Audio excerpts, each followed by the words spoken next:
اس کو کام کو پتا ہے کہ یہ کام کرنا ہے، لیکن وہ انسان آرام سے بیٹھا ہے، لیکن اس کے دل میں کھٹک یہ ہے کہ کمپنی کا مالک کہیں آ نہ جائے، مجھے دیکھ نہ لے۔ یہ گناہ ہے، یہ گناہ ہے۔ ایسے یہ انسان کوئی بھی عمل کرتا ہے اور اس کے دل میں کھٹک پیدا ہو اور وہ اس کی چاہت یہ ہو کہ ہمارے اس کام کو، اس عمل کو کوئی دوسرا نہ جان سکے، تو یہ جان لو کہ یہ گناہ ہے، یہ گناہ ہے۔ کیونکہ نیکی کے تعلق سے انسان فکر مند نہیں ہوتا۔ کوئی مسجد آتا ہے تو کیا یہ سوچتا ہے کہ کوئی ہمیں دیکھ نہ سکے، کوئی ہمیں جان نہ سکے؟ کوئی قرآن سیکھنے کے لیے نکلتا ہے تو کیا یہ ارادہ کرتی کہ کوئی جان نہ سکے؟ کوئی عمرہ اور حج کے لیے نکلتا ہے تو یہ کیا یہ اس کی حفاظت کرتا ہے کہ کوئی جان نہ سکے؟ نیکی کے لیے جا رہا ہے، وہ اس کے تعلق سے بے فکر ہوتا ہے۔ اس لیے اللہ کے نبی صلی اللہ علیہ وسلم نے یہ تعریف بیان کر دی کہ دل کے اندر اگر کھٹک ہے تو یہ سمجھو کہ یہ گناہ ہے۔ اور معاشرے کے اندر جو اجتماعی صورت میں اس گناہ کے اثرات ہوتے ہیں وہ یہ کہ انسان اللہ تبارک و تعالیٰ پوری آبادی کو تباہ و برباد کر دیتا ہے۔ بنی اسرائیل کا واقعہ مشہور ہے کہ جس حدیث کو روایت کرنے والے امیر معاویہ رضی اللہ تعالی عنہ وہ بیان کرتے ہیں کہ ان کی عورتوں میں جب بگاڑ آیا، فیشن کا جب غلط انداز ان کی عورتوں نے اپنایا، شریعت سے ہٹ کر کے جب اپنایا فیشن اور میک اپ کا، تو اللہ تبارک و تعالیٰ نے پوری بستی کو تباہ و برباد کر دیا۔ اور ظالم حکومتوں کو بھی اللہ تبارک و تعالیٰ ایسے لوگوں پر مسلط کر دیتا ہے۔ قحط سالی آ جاتی ہے، بارش کو اللہ تبارک و تعالیٰ روک لیا کرتا ہے۔ یہ تمام کے تمام اس کے علاوہ بہت سارے اثرات ہیں جو اجتماعی صورت پر گناہ کے اثرات نظر آتے ہیں۔ اسی لیے جب حسن بصری رضی اللہ تعالی رحمہ اللہ سے پوچھا گیا تھا، اس وقت جب حجاج بن یوسف کا ظلم بڑھنے لگا تھا، تو لوگ آ کر کے کہتے ہیں کہ ان کے ظلم کا مقابلہ کیسے کیا جائے، یہ ظالم بادشاہ ہم پر مسلط ہو چکا ہے، اس کا ظلم برداشت کے قابل نہیں ہے۔ تو حسن بصری رحمہ اللہ نے یہی کہا تھا، ان لوگوں کو یہی نصیحت کی تھی کہ ما جاء الحجاج الا بذنوبنا، یہ ظالم حجاج بن یوسف تم پر جو مسلط ہوا ہے وہ تمہارے گناہوں کی وجہ سے مسلط ہوا ہے، تمہارے گناہوں کی وجہ سے مسلط ہوا ہے۔ اس لیے ہمیں ہمیشہ غور کرنا چاہیے۔ یہ حدیثیں اور یہ اقوال جب بیان کیے جاتے ہیں علماء کے ذریعے سے تو لوگوں میں بے چینی پیدا ہوتی ہے کہ عجیب بات کی جاتی ہے، کوئی تیاری نہیں، کوئی انتظام نہیں۔ آپ ساری تیاریاں کریں، لیکن اللہ کی قسم کھا کر کے کہتا ہوں اگر رب کے نافرمان بن کر کے کوئی بھی انتظامات کرو گے، قرآن سے دور ہٹ کر کے، مسجدوں کو بے آباد کر کے، سنت کو ٹھکرا کر کے پوری دنیا کو جمع کر لو، لیکن تم کسی ظالم کا مقابلہ نہیں کر سکتے۔ یہ اللہ کا وعدہ ہے۔ اگر ظلم سے نمٹنا ہے، ظلم کو ختم کرنا ہے، تو سب سے پہلے اپنے اندر سے گناہ کو، نافرمانیوں کو دور کرو، فرما بردار بن جاؤ۔ تو حجاج بن یوسف کے ظلم کو اس انداز سے بیان کیا کہ یہ تمہاری گناہوں کی وجہ سے ہے۔ اور اللہ کے نبی صلی اللہ علیہ وسلم نے ایک حدیث میں 5 چیزوں کا ذکر کیا کہ اگر وہ 5 چیزیں سماج و معاشرے میں آ جائیں تو پھر اس کے اثرات بھی 5 ہی طریقے سے دیکھنے میں آتے ہیں۔ نمبر 1، اللہ کے نبی صلی اللہ علیہ وسلم عبداللہ بن عمر رضی اللہ تعالیٰ عنہ بیان کرتے ہیں کہ اقبل علینا رسول اللہ صلی اللہ علیہ وسلم، ہماری طرف نبی اکرم صلی اللہ علیہ وسلم آتے ہیں اور کہتے ہیں یا معشر المہاجرین، اے مہاجرین کی جماعت، سنو 5 خصال اذا ابتلیتم بہن واعوذ باللہ، کہتے ہیں کہ 5 چیزیں ایسی ہیں جن سے تمہیں بچنا ہے، اگر وہ آ گئیں تو اس جیسی خرابیاں بھی، اس جیسا عذاب بھی تم پر آئے گا۔ وَأَعُوذُ بِاللَّهِ أَن تُدْرِكُوهُنَّ، اللہ کے نبی صلی اللہ علیہ وسلم نے کہا میں اللہ سے پناہ چاہتا ہوں کہ وہ 5 چیزیں ہماری امت کے اندر نہ آئیں۔ پہلی چیز اللہ کے نبی صلی اللہ علیہ وسلم نے کہا کہ جب اعلانیہ طور پر بدکاریاں ہونے لگیں، اعلانیہ طور پر برائیاں پھیل جائیں، زنا پھیل جائے، بےہودگیاں ہونے لگیں، جب اعلانیہ طور پر یہ ساری چیزیں نظر آنے لگیں، آپ دیکھ لیں سماج و معاشرے پر نظر ڈال لیں اور دیکھیں کہ اعلانیہ طور پر یہ ساری چیزیں ہونے لگی ہیں، اور فخر کی بات آج سمجھی جاتی ہے۔ ایک وقت تھا جب لوگ اس کام کو بہت معمولی کرتے تھے تو بہت چھپ چھپا کر کے کیا کرتے تھے، لیکن آج اعلانیہ طور پر یہ ساری کی ساری چیزیں لبے روڈ لبے سڑک یہ کام کیا جاتا ہے اور اس کو برائی نہیں سمجھی جاتی ہے، اس کو برائی نہیں سمجھی جاتی ہے، یہاں تک کہ جبکہ شریعت نے اس بےہودگی سے بچنے کے لیے یہ کہا کہ وَلَا تَقْرَبُوا الزِّنَا، زنا کے قریب تک نہیں جانا ہے، یعنی جس سے نفس کے اندر بھڑکاؤ پیدا ہو ان تمام کاموں سے بھی بچنا ہے۔ اسی لیے اللہ نے یہ بھی حکم دیا کہ تم اپنی نگاہوں کو نیچی رکھو، لیکن ہم برائیوں کے تمام دروازوں کو ہم نے کھول رکھا ہے۔ تو اللہ کے نبی صلی اللہ علیہ وسلم نے فرمایا کہ جب یہ ساری چیزیں ہونے لگیں گی تو طاعون کی بیماری آئے گی، یا ایسی بیماریاں آئیں گی جو اس سے پہلے کبھی نہ آئی ہوں، جو ہم سے پہلے گزر گئے ہیں ان لوگوں کی زندگی میں ایسی بیماریاں نہیں آئی ہوں گی۔ اور آج آپ دیکھ سکتے ہیں کہ نئی نئی بیماریاں، ہر دن نئی نئی بیماریاں آتی ہیں، ایسی بیماریاں سامنے آتی ہیں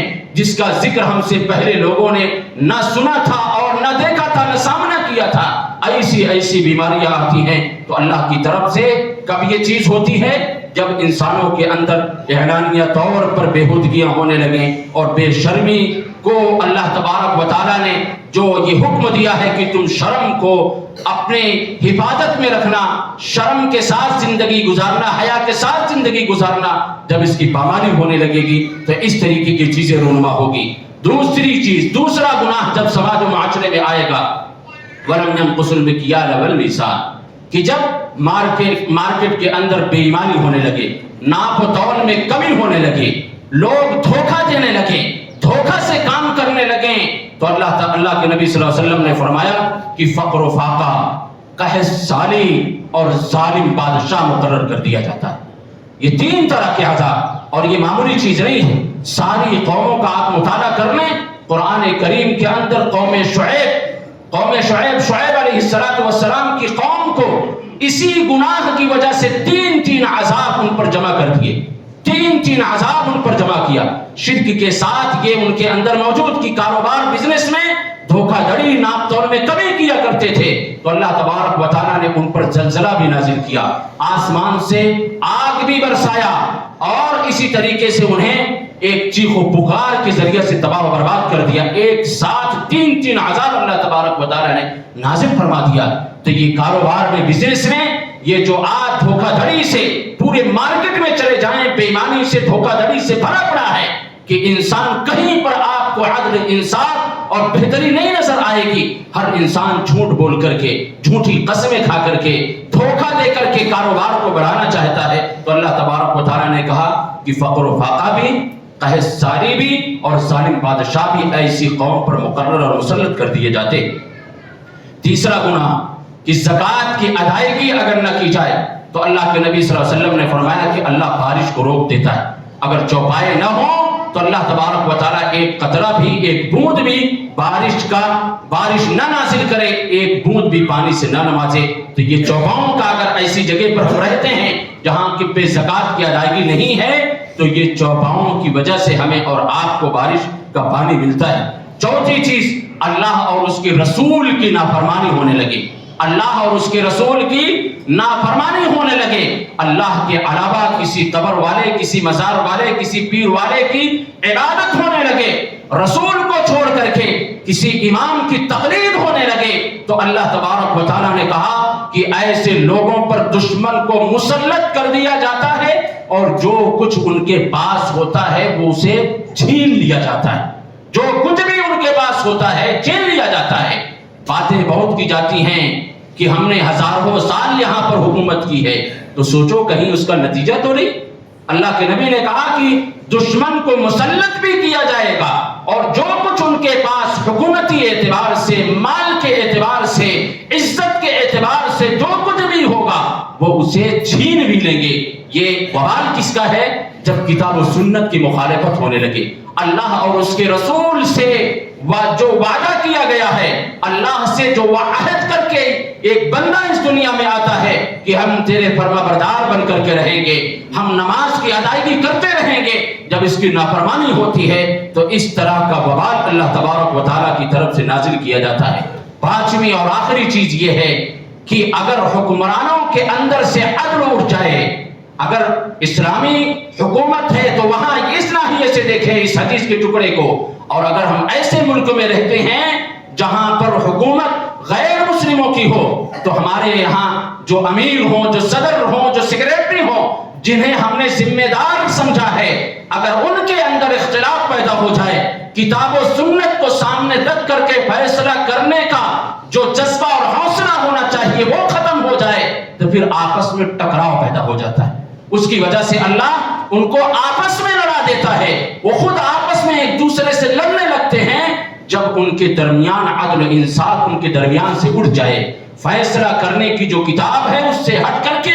وہ اپنی منچاہی زندگی کے اعتبار سے، منچاہی رائے کے اعتبار سے، اپنے فائدے کے اعتبار سے وہ فیصلہ کرنے لگے تو اللہ کے نبی صلی اللہ علیہ وسلم نے فرمایا انہی کے درمیان ٹکراؤ پیدا ہو جاتا ہے، اختلاف پیدا ہو جاتا ہے۔ یہ 5 گناہ ایک ہی حدیث کے اندر اللہ کے نبی صلی اللہ علیہ وسلم نے ذکر کیا کہ 5 گناہوں کے 5 اثرات۔ اب اسی طریقے سے اور بہت سارے اثرات ہیں، تیزی کے ساتھ 3-4 ہی ذکر کر دینا مناسب سمجھتا ہوں۔ پہلی چیز یہ تو اجتماعی صورت میں تھی، انفرادی اعتبار سے یہ ہے کہ جب انسان اللہ کا نافرمان بنتا ہے، گناہ کرنے لگتا ہے تو اللہ تبارک و تعالی دوسروں کے دلوں میں اس کے تئیں نفرت ڈال دیتا ہے، اس کے گھر والے اس سے نفرت کرنے لگتے ہیں، رشتہ دار دوست احباب اس سے دور بھاگنے لگتے ہیں، اور جب انسان نیک بن کر کے رہتا ہے تو اللہ تبارک و تعالی لوگوں کے دلوں میں اس کے تئیں نرمی، اخوت و بھائی چارگی اور محبت ڈال دیتا ہے۔ اللہ کے نبی صلی اللہ علیہ وسلم کی بڑی مشہور حدیث ہے کہ اللہ تبارک و تعالی جب اپنے فرمانبردار بندوں سے خوش ہوتا ہے تو اس سے محبت کا اعلان کرتا ہے۔ پھر جبریل بھی کہتے ہیں کہ ہم بھی اس شخص سے محبت کرتے ہیں جو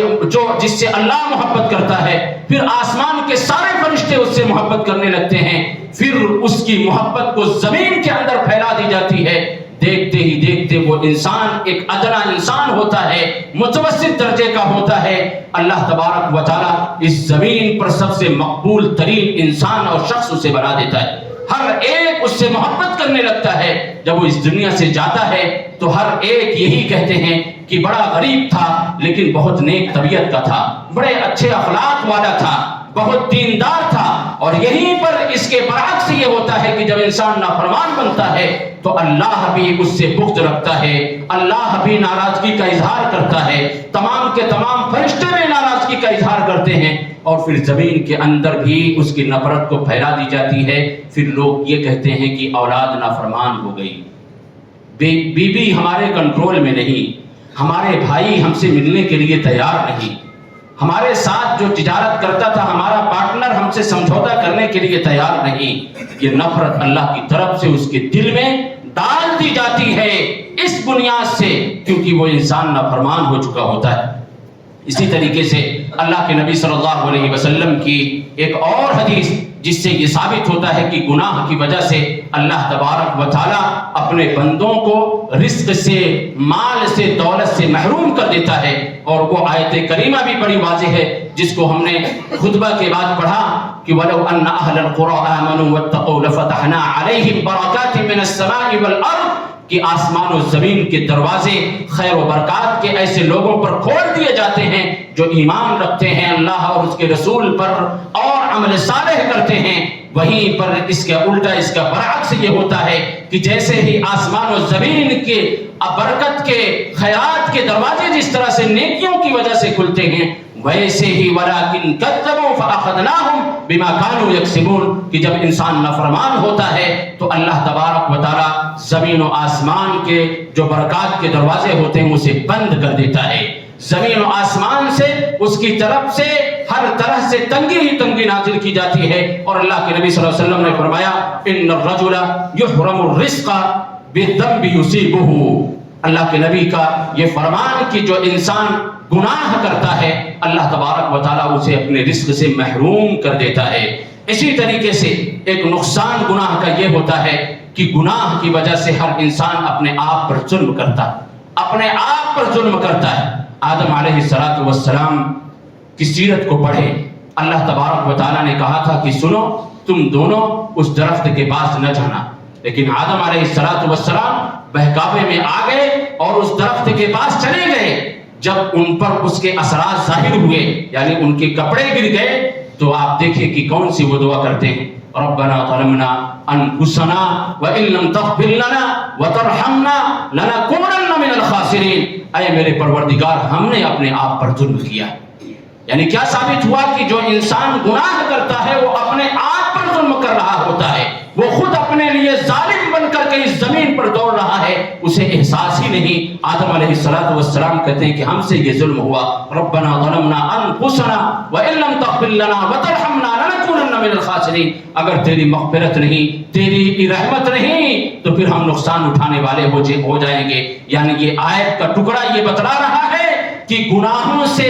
تائب ہونے والا، گناہوں سے اللہ کی طرف رجوع کرنے والا، توبہ کرنے والا، وہ آدم علیہ السلام کی سنت کو زندہ کرتا ہے، ان میں سے ہے، اور جو گناہوں پر ڈٹا رہتا ہے وہ شیطان میں سے ہے، کیونکہ شیطان اس وقت گناہ کیا تو آج تک اسی پہ ڈٹا ہے۔ اسی طریقے سے